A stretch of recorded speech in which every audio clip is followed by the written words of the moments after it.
जब हम किसी से सच्चा प्रेम करते हैं तो वह प्रेम ईश्वर का ही प्रतिबिंब होता है। तो अगर आपने किसी को दिल से चाहा है और वह रिश्ता अधूरा रह गया, तो इसका अर्थ यह नहीं कि प्रेम हार गया। इसका अर्थ यह है कि आपने ईश्वर के उस स्वरूप को पहचान लिया जो प्रेम के माध्यम से आपके भीतर प्रकट हुआ। अब वह प्रेम आपसे कभी जुदा नहीं हो सकता, क्योंकि वह अब किसी और के रूप में नहीं बल्कि आपके भीतर जीवित है। अगर आपने किसी ऐसे व्यक्ति को खोया है जिसे आपने आत्मा से चाहा था, तो समझिए कि वह आत्मा एक शिक्षक के रूप में आई थी।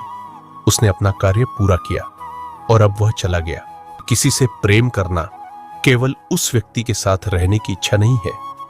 सच्चा प्रेम वह है जहां आप उस व्यक्ति के जाने के बाद भी उसके प्रति शुभकामनाएं रखते हैं, जहां आप उसे बांधना नहीं चाहते बल्कि उसे उड़ते हुए देखना चाहते हैं, भले ही वह उड़ान आपसे दूर हो।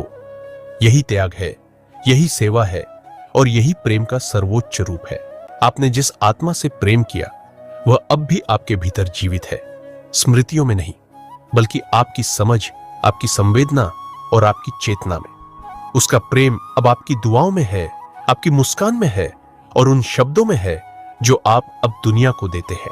तो अब समय है उसे अपनी जीवन कथा का सबसे सुंदर हिस्सा मानने का, उसे धन्यवाद देने का, उसे आशीर्वाद देने का और फिर उस प्रेम को एक नई दिशा देने का।